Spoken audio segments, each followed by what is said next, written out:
Oh, sorry, increase in the oxidation number. And what is reduction?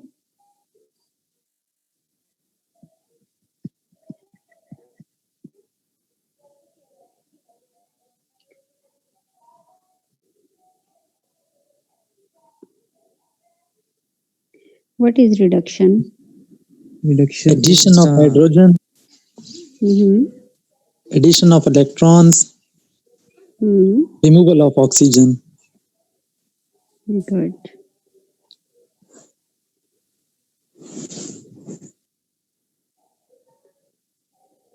Just give me a minute. I'm sharing my screen.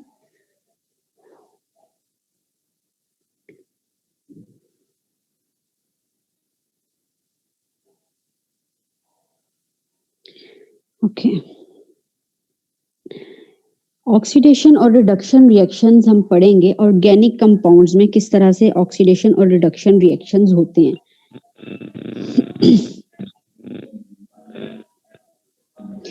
क्योंकि जो आपने भी definition की oxidation और reduction की, according to that definition oxidation will be addition of oxygen, removal of hydrogen, loss of electron and increase in oxidation number, and reduction will be exactly opposite to the oxidation.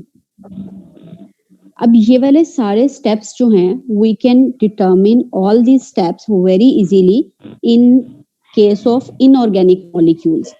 Like आपके पास iron का कोई compound है, आपके पास sodium chloride है, उसकी आपके पास iron chloride है, आपके पास फेरस क्लोराइड है, कोई भी आपके पास इनऑर्गेनिक साल्ट है, यू आर ऑक्सीडाइजिंग इट और रिड्यूसिंग इट, आप आसानी से उसमें ये सारी डेफिनेशंस फिट कर सकते हो। वहां पे आपको एडिशन ऑफ ऑक्सीजन भी नजर आएगा, आपको रिमूवल ऑफ हाइड्रोजन भी नजर आएगा, आप इलेक्ट्रॉन काउंट कर सकते हो कि कौन से एलिमेंट में से इलेक्ट्रॉन रिमूव हो रहा है और कौन से एलिमेंट जो है वो इलेक्ट्रॉन को गेन कर रहे हैं और किस एलिमेंट के ऑक्सीडेशन नंबर में क्या चेंज आ रहा है। जैसे यहाँ पे आयरन का रिएक्शन जो है वो लिखा हुआ है कि आयरन जो है वो +2 से +3 ऑक्सीडेशन स्टेट में चेंज हो रहा है। मीन कोई केमिकल रिएक्शन हुआ आयरन के साल्ट का, जिसमें रिएक्टेंट में आयरन जो था it was in +2 oxidation state, but in product it change into +3 oxidation state. तो इलेक्ट्रॉन लॉस किया आयरन ने, और वो इलेक्ट्रॉन डेफिनेटली उसी रिएक्शन में दूसरा कोई रिएक्टेंट उसको गेन कर रहा होगा, क्योंकि ऑक्सीडेशन और रिडक्शन रिएक्शन हमेशा साइड बाय साइड होते हैं, कभी ऐसा नहीं होता कि एक रिएक्शन हो रहा हो। अब लेकिन अगर हम इस रिएक्शन की बात करें, अब जैसे यहाँ पे ऑक्सीडेशन और रिडक्शन के रिएक्शन लिखे हुए हैं,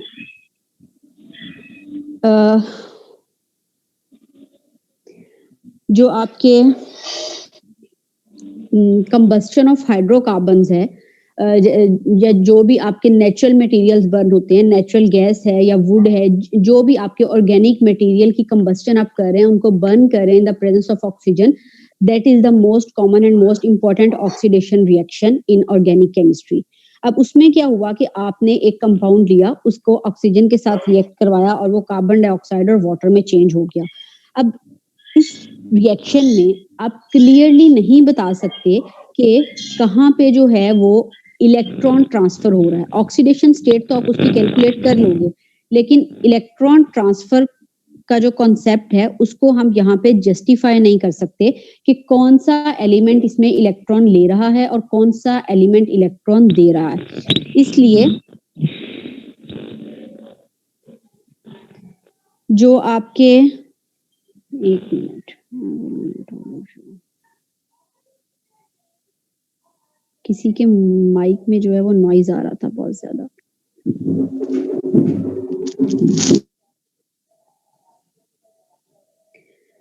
म्यूट ऑल करने के बाद भी पता नहीं कैसे आप लोगों के माइक अनम्यूट हो जाते हैं। ओके,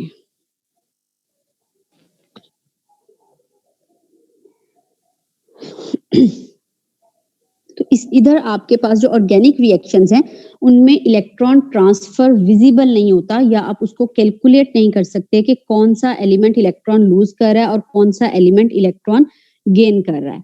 तो इसलिए ऑर्गेनिक केमिस्ट्री के अकॉर्डिंग हम जो डेफिनेशन करते हैं रिडॉक्स रिएक्शन की या ऑक्सीडेशन और रिडक्शन की, वो थोड़ी सी डिफरेंट होती है as compared to inorganic reactions. Organic compound में मोस्ट इंपॉर्टेंट एलिमेंट हमारे पास होता है कार्बन का।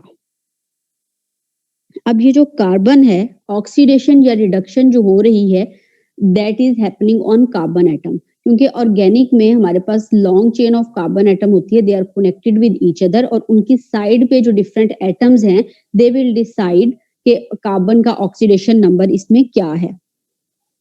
अब इस केस में क्या होता है हमारे पास कि जब हम ऑक्सीडेशन ऑफ कार्बन की बात करते हैं तो उसमें हम सिंपली ये कह सकते हैं कि अगर कार्बन का मल्टीपल बॉन्ड ऑर्डर इंक्रीज कर रहा है, like carbon is converting from single bond to double bond और single bond to triple bond, mean उसका जो मल्टीपल बॉन्ड नंबर है that is increasing, then it will be the oxidation of carbon, उसका oxidation number increase करेगा।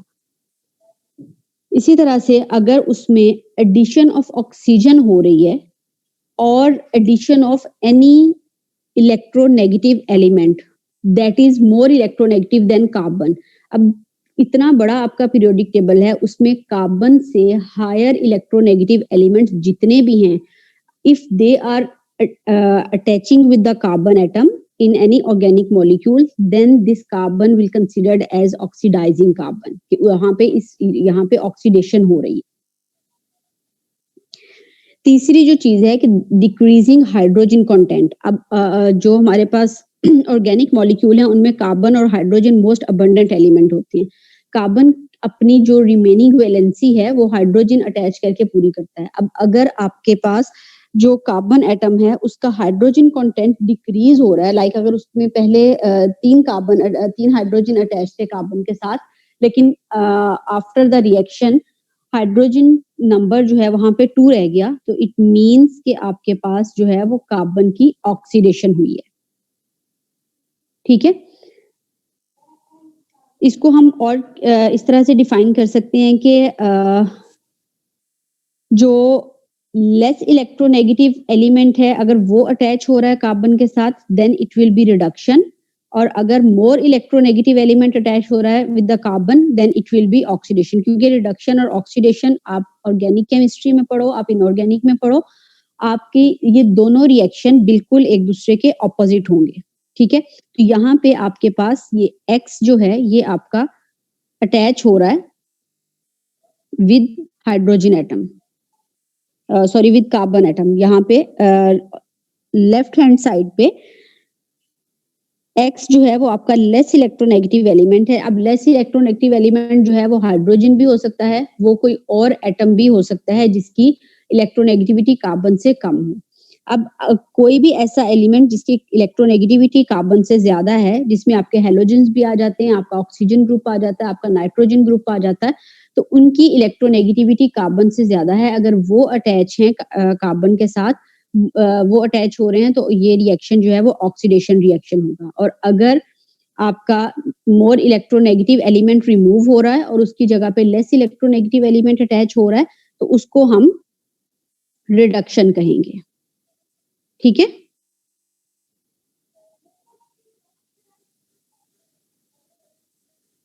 Clear है यहाँ तक? Yes ma'am. Yes ma'am. कोई प्रॉब्लम तो नहीं है? No ma'am. ओके,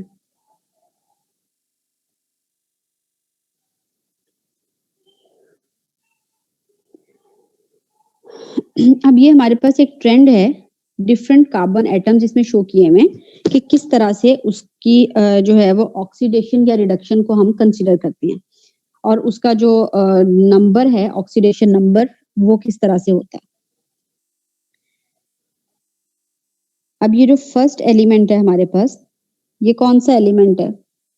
इसका नाम क्या है? CH4, methane. मीथेन। मीथेन में methyl, how it will be methyl? Who is saying methyl?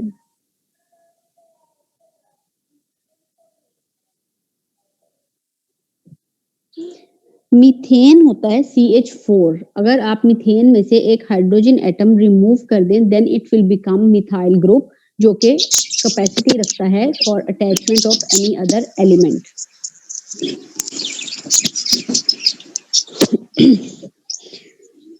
अब ये जो मीथेन है आपका, इसमें क्या है कि आपके पास जो हाइड्रोजन हैं, हाइड्रोजन हमारे मोस्टली जो है वो +1 ऑक्सीडेशन स्टेट में होते हैं, लेकिन ऑर्गेनिक मॉलिक्यूल के अगर हमारे पास इनऑर्गेनिक मॉलिक्यूल है तो वहां पे हम क्लियरली बताते हैं कि ये हमारा जो है वो हाइड्रोजन है, इसने एक इलेक्ट्रॉन लूज किया अपना, तो ये +1 ऑक्सीडेशन स्टेट में आ गया। लेकिन ऑर्गेनिक मॉलिक्यूल में चूंकि कोवेलेंट बॉन्ड बनता है और कोवेलेंट बॉन्ड हमेशा शेयरिंग ऑफ इलेक्ट्रॉन से बनता है, इसलिए उसकी ऑक्सीडेशन स्टेट कैलकुलेट करना थोड़ा सा डिफिकल्ट होता है। वो भी हम आगे डिस्कस करेंगे कि इसकी हम ऑक्सीडेशन स्टेट किस तरह से कैलकुलेट करते हैं। अब यहाँ पे पहला जो एलिमेंट है आपके पास, उसमें आपके पास कार्बन के साथ 4 हाइड्रोजन एटम्स अटैच हैं, कोई और एलिमेंट अटैच नहीं है। बट नेक्स्ट स्टेप में क्या है, ये जो कंपाउंड है आपका, इसमें क्या है कि एक हाइड्रोजन की जगह पे OH ग्रुप लग गया। अब oxygen is more electronegative to carbon और less electronegative to carbon? More electronegative. मोर।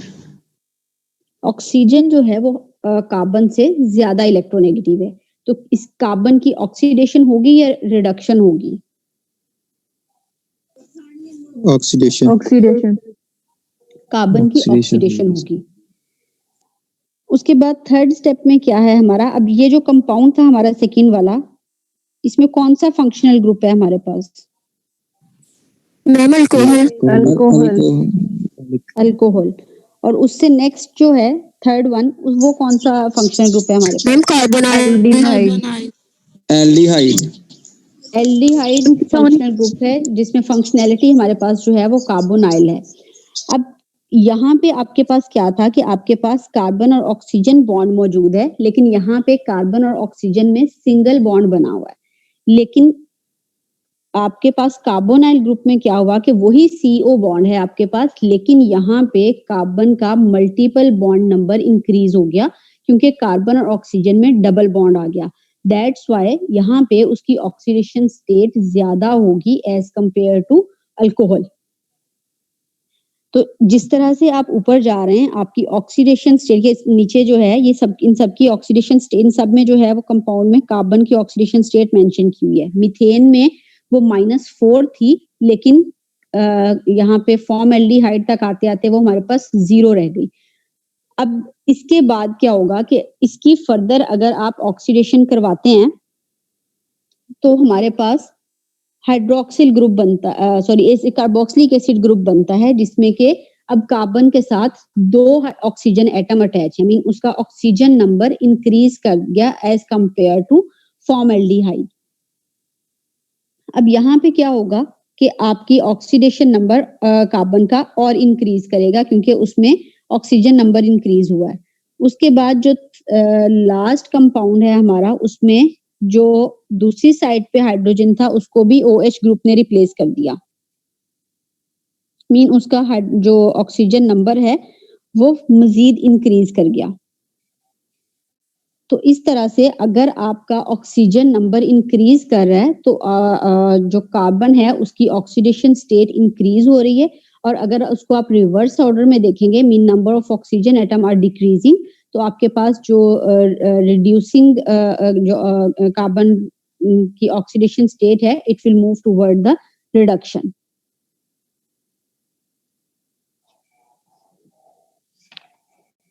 ठीक है, इसमें कोई कंफ्यूजन है तो बता दें। मैम एक ऑक्सीजन की एडिशन से या डबल बॉन्ड बनने से +2 का डिफरेंस आ रहा है ना ऑक्सीडेशन स्टेट में? इसमें जो है वो जो ऑक्सीडेशन स्टेट है, इसको हम कोई रूल नहीं इसका बना सकते कि डबल बॉन्ड इंक्रीज करने से उसमें कितना डिफरेंस आ रहा है, या सिंगल बॉन्ड से या ऑक्सीजन ऐड करने से उसमें कितना डिफरेंस होगा। ये हमारा वेरी करेगा फ्रॉम कंपाउंड टू कंपाउंड। इसका हम ऑक्सीडेशन नंबर किस तरह से कैलकुलेट करते हैं ऑर्गेनिक मॉलिक्यूल्स का, उसको भी हम आगे डिस्कस करेंगे। ठीक है। एंड ये जो लास्ट वाली स्पीशीज बनी है इसका नाम बता दें, ये +4 ऑक्सीडेशन नंबर वाली है। +4 वाली Formaldehyde. ये आपके, सॉरी किसी ने कुछ बोला है। Formaldehyde. ये नहीं, फॉर्मल्डिहाइड नहीं है, ये आपके पास जो है इसको हम कोई भी, ये हमारा फंक्शनल ग्रुप नहीं है, ये जस्ट आप इसको डाइकार्बोक्सिलिक एसिड भी कंसीडर नहीं कर सकते, लेकिन इसको आप अल्कोहल एंड कार्बोक्सिलिक एसिड दोनों फंक्शनल ग्रुप इसमें कंसीडर कर सकते हैं, क्योंकि ये एक फंक्शनल ग्रुप जो है आपका ये कार्बोक्सिलिक एसिड है, इसमें आपके पास 2 फंक्शनल ग्रुप अपीयर हो रहे हैं और एक जो है वो हाइड्रोक्सिल फंक्शनल ग्रुप है। तो ये आपके जो बायोफंक्शनल ग्रुप वाले ऑर्गेनिक मॉलिक्यूल्स होते हैं उनको हम फिर उसके अकॉर्डिंग नेम करते हैं। यहाँ पे ये आपको जस्ट एक एग्जांपल शो करने के लिए जो है वो इस तरह से किया हुआ है कि इसमें अगर आपके पास इस तरह से ऑक्सीडेशन नंबर इंक्रीज हो तो कार्बन की ऑक्सीडेशन स्टेट में, उसमें नंबर ऑफ ऑक्सीजन एटम अगर इंक्रीज करें तो कार्बन की ऑक्सीडेशन स्टेट पे क्या फर्क पड़ता है। ठीक है। Okay, ma'am.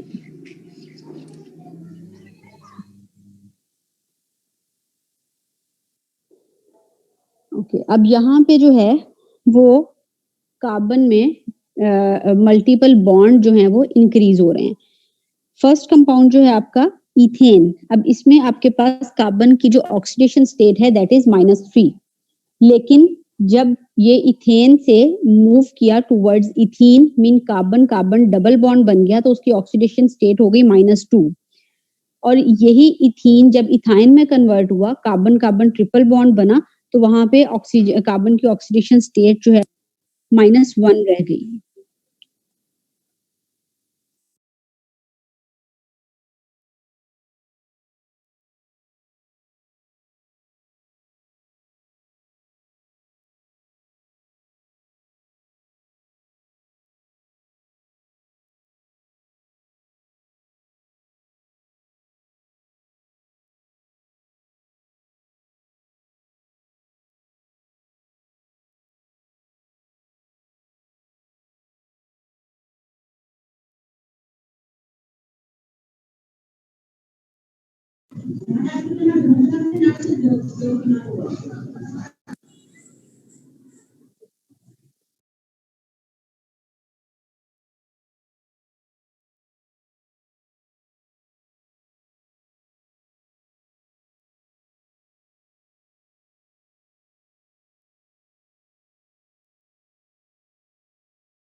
मैम आपकी आवाज नहीं आ रही।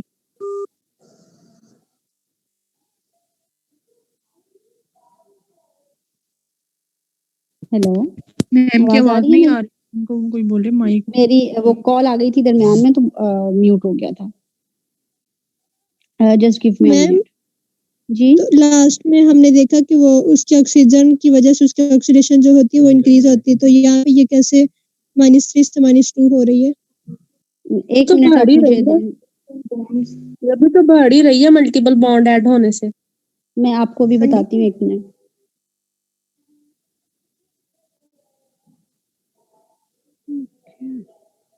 अच्छा इसमें आप ये कह रही हैं कि -3 से -2 में जा रही है तो ये इंक्रीज किस तरह से हो रही है, ये क्वेश्चन यस पूछा है मैम, आपने। यस मैम, जब हम नेगेटिव नंबर्स की बात करते हैं तो माइनस में जितना नंबर ज्यादा होगा इट मीन्स कि उसकी वैल्यू उतनी ही कम है, क्योंकि स्केल में जब आप 0 से डाउनवर्ड मूव करेंगे तो वो आपकी 0 के बाद आपका -1 आता है। ठीक है, तो -2 is the smaller value as compared to -1। इसी तरह से -3 will be smaller value as compared to -2। तो यहाँ पे आपकी -3 से वो यूं देखें ना आपके वो -3 से टुवर्ड्स 0 मूव कर रही है, तो उसमें ये आपका स्केल जो है वो -3 -2 -1 और 0 मीन वो टुवर्ड्स पॉजिटिव वैल्यू मूव कर रही है, तो इस वजह से हम कह रहे हैं कि ऑक्सीडेशन नंबर हमारा इंक्रीज हो रहा है। ठीक है, यस मैम।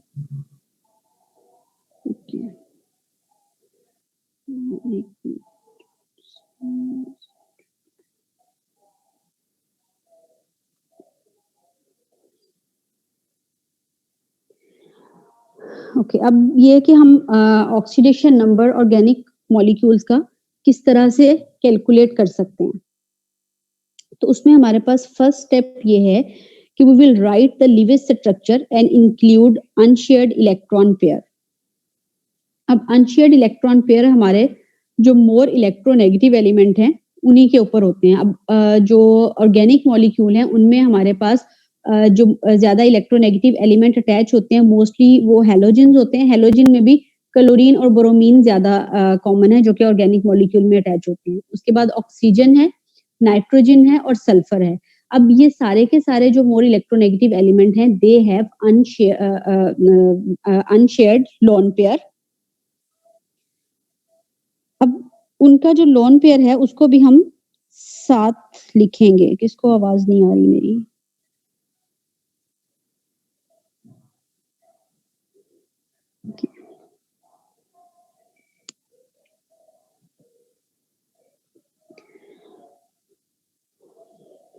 तो फर्स्ट स्टेप में आप क्या करेंगे कि जो भी आपके पास मॉलिक्यूल है जिसमें आपने कार्बन की ऑक्सीडेशन स्टेट कैलकुलेट करनी है उसमें आप उसको जो है वो उसका कंप्लीट लीविस स्ट्रक्चर लिखेंगे along with unshared electron pairs.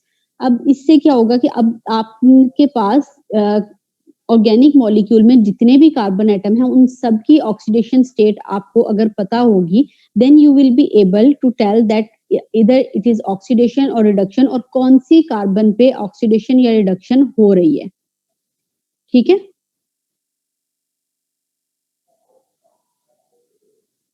उसके बाद सेकेंड स्टेप में आपने क्या करना है कि जो आपके कोवेलेंट बॉन्ड के इलेक्ट्रॉन्स हैं अब उनको आपने डिफरेंट वेज में असाइन करना है। मीन हर एटम को आपने हर एटम के दरमियान जो कोवेलेंट बॉन्ड बना हुआ है उसको इलेक्ट्रॉन की फॉर्म में कन्वर्ट करना है। अब हर कोवेलेंट बॉन्ड 2 इलेक्ट्रॉन से मिलके बनता है। अब आपने क्या करना है, जैसे आपका ये कार्बन हाइड्रोजन बॉन्ड है तो इसमें आपके पास कार्बन जो है ये ज्यादा इलेक्ट्रोनेगेटिव है as compared to hydrogen.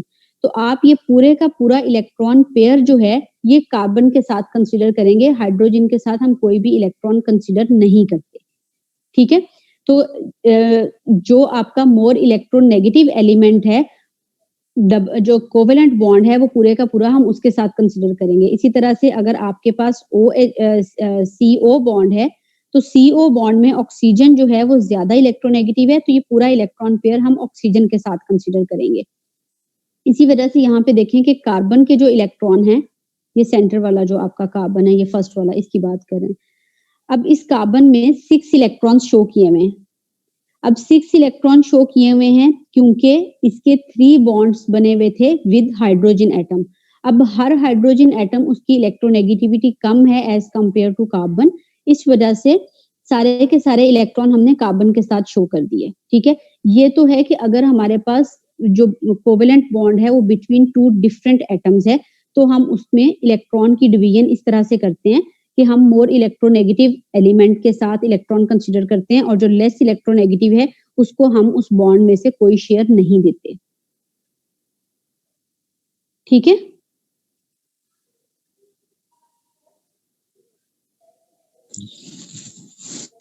Ma'am ये चीज क्लियर है। एक क्वेश्चन ये बता दें कि लिविस स्ट्रक्चर किसको कहते हैं और क्यों कहते हैं? लिविस स्ट्रक्चर किसको कहते हैं और क्यों कहते हैं? लिविस स्ट्रक्चर पढ़ा हुआ है आप लोगों ने या नहीं पढ़ा? यस मैम, पढ़ा हुआ है। क्या बताएं? 1 मिनट।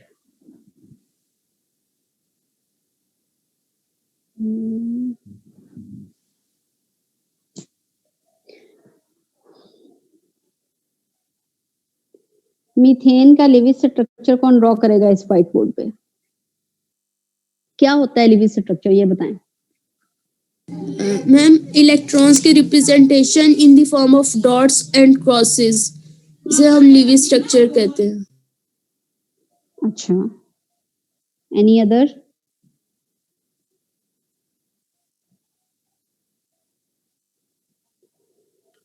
मैम ये एक सिंपल रिप्रेजेंटेशन है जो किसी भी मॉलिक्यूल के वैलेंस शेल में जो इलेक्ट्रॉन्स होते हैं उनकी। अच्छा, और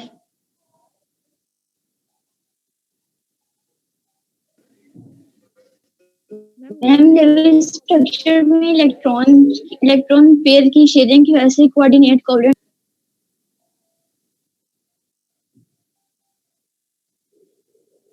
मैम इलेक्ट्रॉन्स और लोन पेयर ऑफ एटम और लोन पेयर ऑफ इलेक्ट्रॉन्स के दरमियान जो बॉन्डिंग होती है।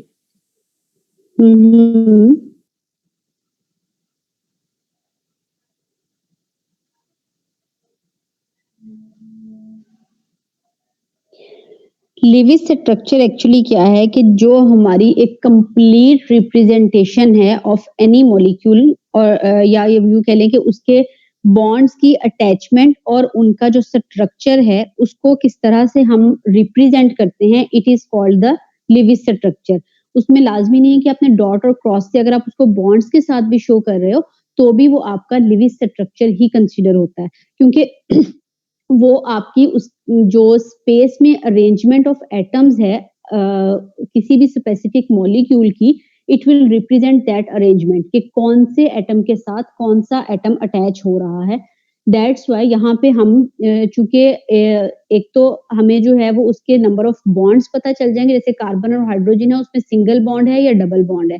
तो अगर डबल बॉन्ड है तो डेफिनेटली इसका मतलब है कि डबल बॉन्ड है तो वहां पे 4 इलेक्ट्रॉन्स हैं, ठीक है, वो 4 इलेक्ट्रॉन्स शेयर कर रहा है। तो जितने नंबर ऑफ इलेक्ट्रॉन्स या जितने नंबर ऑफ बॉन्ड्स हैं उसके अकॉर्डिंग हम इलेक्ट्रॉन्स को डिस्ट्रीब्यूट करेंगे बिटवीन द एलिमेंट्स, ठीक है। इस वजह से लिविस स्ट्रक्चर हम लिखते हैं और ये उसकी जो प्रॉपर रिप्रेजेंटेशन है लिविस स्ट्रक्चर की, यहाँ पे आपके पास मीथेन के केस में इस तरह से है, ठीक है। Okay ma'am, got it. Okay. Usman has raised hand. Any question, Usman? Ma'am ये जो कार्बन और कार्बन का बॉन्ड है इसमें जो इलेक्ट्रॉन है ये हमने नहीं उसको शो करना है उधर करना है, इसको भी अभी करते हैं। एक मिनट मुझे रीशेयर कर लेने दें इसको।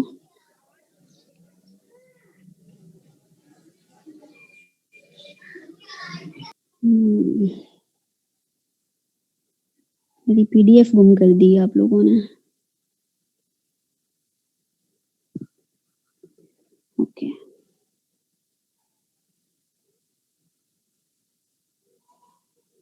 अच्छा हमारी मीटिंग एंड होने वाली है। अंश आप जो पार्टिसिपेंट्स हैं उनके स्क्रीनशॉट्स लेंगे और स्क्रीनशॉट्स मुझे आप सेंड करेंगे फॉर अटेंडेंस, ठीक है। ओके मैम, ठीक है। अभी अगर मीटिंग एंड हो जाएगी तो इसको आप रिज्वाइन नहीं करेंगे क्योंकि आज के लिए इतना ही है। तो नेक्स्ट क्लास में हम जो है वो फिर डिटेल में आगे पढ़ेंगे, क्योंकि ऑक्सीडेशन रिडक्शन में आपने oxidation reduction different organic molecules की ऑर्गेनिक क्लासेस की हमने जो है वो पढ़नी है, ठीक है। तो नेक्स्ट में हम हाइड्रोकार्बन्स की ऑक्सीडेशन रिडक्शन स्टार्ट करेंगे। अभी ये आज उसका जनरल इंट्रोडक्शन था, अगर ये थोड़ा सा रह गया तो इसको हम नेक्स्ट क्लास में कंप्लीट करेंगे। अच्छा, अब उसमें जो तीसरा जो कार्बन और कार्बन के दरमियान बॉन्ड है, mean bond between similar atoms, उसमें जो इलेक्ट्रॉन है वो दोनों का इलेक्ट्रॉन हम दोनों को एक एक इलेक्ट्रॉन दे देंगे क्योंकि दोनों की इलेक्ट्रोनेगेटिविटी सेम है। ये देखिए यहाँ पे उन्होंने क्या किया हुआ है कि कार्बन का जो कार्बन कार्बन बॉन्ड था उसका इलेक्ट्रॉन दोनों कार्बन को एक एक इलेक्ट्रॉन दे दिया, ठीक। Okay ma'am.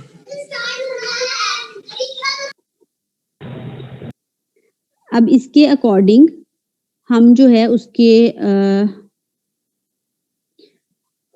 वैलेंसी कैलकुलेट करेंगे हर एलिमेंट की कि उसकी वैलेंसी क्या है। अब हाइड्रोजन जो है उसके पास कोई भी नंबर ऑफ इलेक्ट्रॉन नहीं है तो उसकी वैलेंसी जो है वो +1 होगी।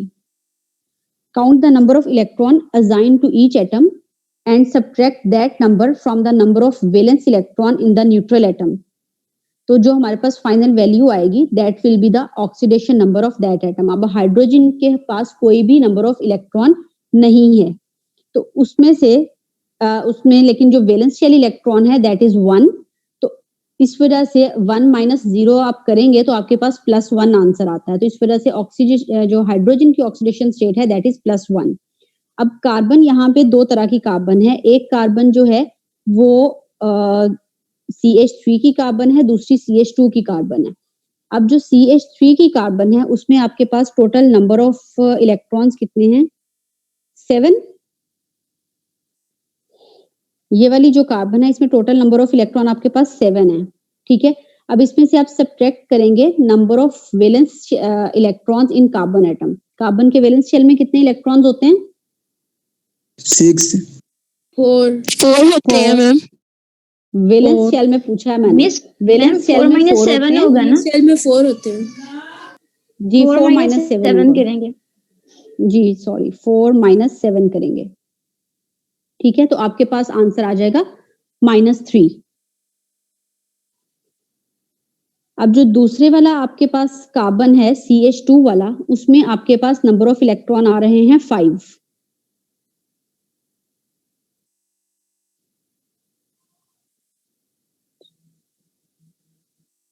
ये वाला, इसमें आपके पास नंबर ऑफ इलेक्ट्रॉन्स हैं 5। अगेन उसके वैलेंस शेल में आपके पास 4 इलेक्ट्रॉन है। 4 माइनस 5 होगा तो आपके पास -1 ऑक्सीडेशन स्टेट आ जाएगी इस कार्बन की। ऑक्सीजन के लिए क्या है कि ऑक्सीजन में यहाँ पे आपके पास टोटल 8 इलेक्ट्रॉन्स आ रहे हैं और ऑक्सीजन के वैलेंस शेल में 6 इलेक्ट्रॉन्स होते हैं। तो 6 माइनस 8 आपके पास ऑक्सीजन की ऑक्सीडेशन स्टेट जो है वो -2 आती है। तो जो हमारे पास ऑर्गेनिक मॉलिक्यूल्स हैं उनमें अगर हमें ऑक्सीडेशन स्टेट कैलकुलेट करनी है तो हम इस तरीके से करते हैं कि उनकी ऑक्सीडेशन स्टेट या ऑक्सीडेशन नंबर क्या है। अगर हमारे पास इनऑर्गेनिक मॉलिक्यूल है तो उसमें सिंपली हम उनके आयन से या उनके जो उनके ऊपर चार्ज है उससे हम बता सकते हैं कि इसकी ऑक्सीडेशन स्टेट क्या है। जैसे NaCl है, आपको पता है कि NaCl में जो है वो सोडियम के ऊपर हमेशा +1 और क्लोरीन पे -1 चार्ज होता है, तो वही उसकी ऑक्सीडेशन स्टेट होगी। इस तरह लेकिन जो हमारे पास ऑर्गेनिक मॉलिक्यूल्स हैं उनकी हम कंप्लीट इस तरह से ड्राइंग बना के तो फिर हम उसकी ऑक्सीडेशन स्टेट कैलकुलेट कर सकते हैं कि कौन से एलिमेंट की ऑक्सीडेशन स्टेट क्या है। क्लियर हो गया कि किस तरह से हम ऑक्सीडेशन स्टेट कैलकुलेट करेंगे? Yes yes ma'am. Ma'am. Okay. Ma'am hydrogen ये के साथ तो हमने कोई इलेक्ट्रॉन असाइन ही नहीं किया। हाइड्रोजन के पास तो फिर कोई भी वो- इलेक्ट्रॉन नहीं है, ठीक है। हाइड्रोजन के पास नंबर ऑफ इलेक्ट्रॉन जो है वो 0 है और उसमें जो number of valence shell electron है हाइड्रोजन में दैट इज 1। 1 माइनस 0 तो करेंगे 0 ना। -1 होगा ना?